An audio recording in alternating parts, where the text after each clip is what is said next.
नमस्कार, मैं हूं किरण रावत और आप देख रहे हैं समाचार फॉर। एक नजर आज की हेडलाइंस पर। हल्द्वानी में एशियाई कैडेट फेंसिंग कप का भव्य आगाज। मुख्यमंत्री धामी ने किया एशियाई तलवारबाजी प्रतियोगिता का उद्घाटन। फेंसिंग फेडरेशन और खेल विभाग को सीएम धामी ने दी बधाई। प्रधानमंत्री नरेंद्र मोदी के जन्मदिन पर सेवा पखवाड़ा कार्यक्रम के तहत देहरादून नगर निगम में एक प्रदर्शनी आयोजित। हरिद्वार के चंडी देवी मंदिर में व्यवस्थाओं का जायजा लेने पहुंचे श्री बद्रीनाथ केदारनाथ मंदिर समिति के अध्यक्ष हेमंत द्विवेदी। व्यवस्थाओं को बेहतर बनाने के दिए निर्देश। अब खबरें विस्तार से। हल्द्वानी के अंतर्राष्ट्रीय स्टेडियम में एशियाई कैडेट कप तलवारबाजी प्रतियोगिता का आयोजन जारी है, जिसमें 17 देशों के खिलाड़ी भाग ले रहे हैं। प्रतियोगिता का शुभारंभ मुख्यमंत्री पुष्कर सिंह धामी ने किया। मुख्यमंत्री ने फेंसिंग फेडरेशन और खेल विभाग को बधाई देते हुए कहा कि एशियाई प्रतियोगिता का आयोजन उत्तराखंड के लिए गर्व की बात है। कहीं न कहीं इससे प्रोत्साहन मिलेगा, आगे बढ़ने का अवसर मिलेगा और इस प्रकार की प्रतियोगिताओं से हमारे स्थानीय खिलाड़ियों को भी राज्य के अंदर आगे बढ़ने के अवसर भी मिलते हैं और उनके अंदर एक प्रेरणा भी मिलती है। और हल्द्वानी में एशियन फेंसिंग का एक कप होना निश्चित रूप से यहाँ के सभी हमारे कारोबारियों को, होटल व्यवसायियों को, पर्यटन के क्षेत्र में काम करने वालों को, व्यापार वालों को, सभी प्रकार से उनके लिए भी एक बहुत बड़ा रोजगार का और उनके व्यापार का बड़ा माध्यम बनेगा। हमारा प्रयास होगा कि आने वाले समय में यहाँ पर अन्य प्रतियोगिताएं भी यहाँ आयोजित हों।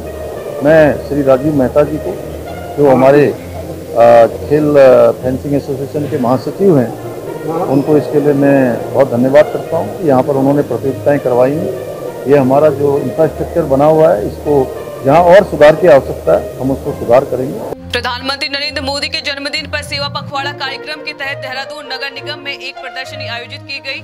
मुख्यमंत्री पुष्कर सिंह धामी ने इसका उद्घाटन किया। इस मौके पर भाजपा प्रदेश अध्यक्ष महेंद्र भट्ट, मेयर सौरभ थपलियाल, विधायक खजान दास समेत कई गणमान्य लोग मौजूद रहे।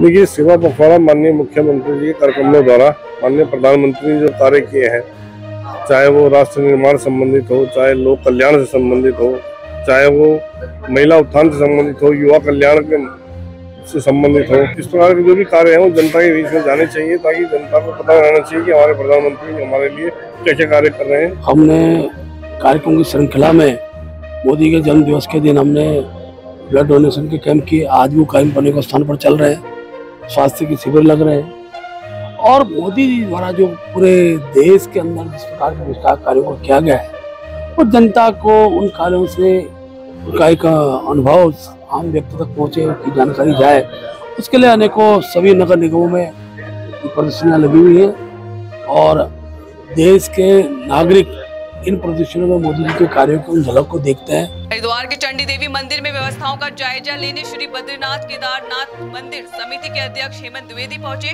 उन्होंने मंदिर परिसर का निरीक्षण कर अधिकारियों और मंदिर समितियों के साथ समीक्षा बैठक की। देखिए, माननीय उच्च न्यायालय उत्तराखंड के आदेश का सम्मान करते हुए श्री बद्री केदार मंदिर समिति द्वारा जो है कि 2 जुलाई को जो है कि मंदिर टेक ओवर किया गया था और जैसे कि आप सब लोग जानते हैं कि ये बहुत ही ऐतिहासिक और एक पौराणिक मंदिर है। और श्री बद्री केदार मंदिर समिति भी उत्तराखंड में जो सबसे पुराना संस्थान है, 80 साल पुराना, जो 1939 में श्री बद्री केदार मंदिर समिति का गठन हुआ था, जिसमें कि 47 हमारे पास बड़े धाम हैं, मंदिर हैं, जिसमें 2 बड़े धाम हैं, श्री केदारनाथ जी और श्री बद्रीनाथ जी, और उसके बाद 45 हमारे पास अधीनस्थ मंदिर हैं। और माननीय उच्च न्यायालय के आदेश के बाद में ये हमारे पास चंडी मंदिर का प्रबंधन भी इस समय हमारे पास है। अभी आने वाले समय में आप सबको मालूम है कि नवरात्रि का समय है, नवरात्रि आने वाले हैं और ये पौराणिक और ऐतिहासिक मंदिर है। पूरी देश दुनिया से जो है कि यहाँ पर तीर्थयात्री यहाँ पर पहुँचते हैं।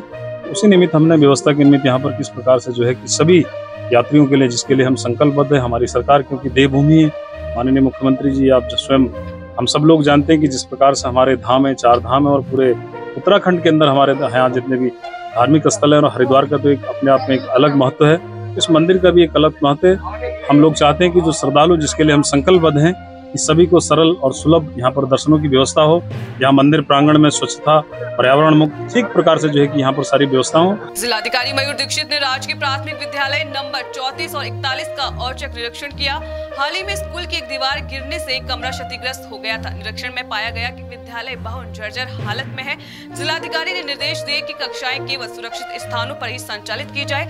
साथ ही जिला शिक्षा अधिकारी को जर्जर भवन को ध्वस्त करने की प्रक्रिया शुरू करने के निर्देश भी दिए। देखिए, कुछ दिन पहले यहाँ पर एक्सेसिव रेंज की वजह से जो हमारे ये मुख्यालय पर ही स्कूल नंबर 34 है, इसके पीछे स्टोर की वॉल गिर गई थी। उसके बाद आज यहाँ का निरीक्षण किया गया है, बच्चों को सुरक्षित स्थान पर शिफ्ट करने के लिए बता दिया गया है। इसके अतिरिक्त यहाँ पे 41 नंबर और 34 नंबर जो 2 स्कूल्स हैं ये एडजॉइनिंग है, आसपास हैं, लेकिन सभी जगह हमने देखा कि बिल्डिंग की स्थिति काफ़ी ख़राब है। ज़रूरत है ये बच्चों की सुरक्षा के लिए एक नया रूप दिया जाए बिल्डिंग का। तो हमने यहाँ पर HRDA और सभी स्थानीय जो हमारे टीचर्स हैं सभी से वार्ता करते हुए इसका एक डिटेल प्लान बना रहे हैं। देहरादून के मालदेवता और सहस्त्रधारा क्षेत्र में बादल फटने से भारी नुकसान हुआ है। रायपुर और मसूरी विधानसभा क्षेत्रों में कई सड़कों को नुकसान पहुंचा है। रायपुर के विधायक उमेश शर्मा काऊ ने गढ़वाल कमिश्नर विनय शंकर पांडे के साथ प्रभावित क्षेत्रों का दौरा किया। मैं आपको बताता हूँ कि सोंग ने अपना रास्ता बदला। ये वाल्दी है जहाँ हम हैं, ये वाल्दी नदी ये है।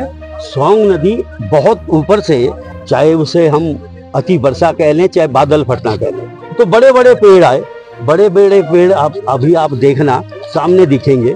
उन्होंने जो सोंग का मूल रास्ता था उसे बंद कर दिया और वो सारा आके ये वाल्दी नदी में, अब इसमें 3 नदियां मिल गई। वाल्दी जो सहस्त्रधारा से आती है, सोंग जो उधर से आती है, बांदल जो एक और है जिससे पूरे देहरादून के पानी की सप्लाई होती है। ये तीनों नदियां आके यहाँ पर मिल गई और उनकी वजह से लोड पड़ेगा तो आप समझती हैं, लेकिन हमारे भी प्रशासन ने पूरी ताकत लगा के आम जन की सहायता का ये काम किया। इस बुलेटिन में फिलहाल इतना ही। उत्तराखंड की तमाम बड़ी खबरों से जुड़े रहने के लिए देखते रहिए समाचार फॉरी। नमस्कार।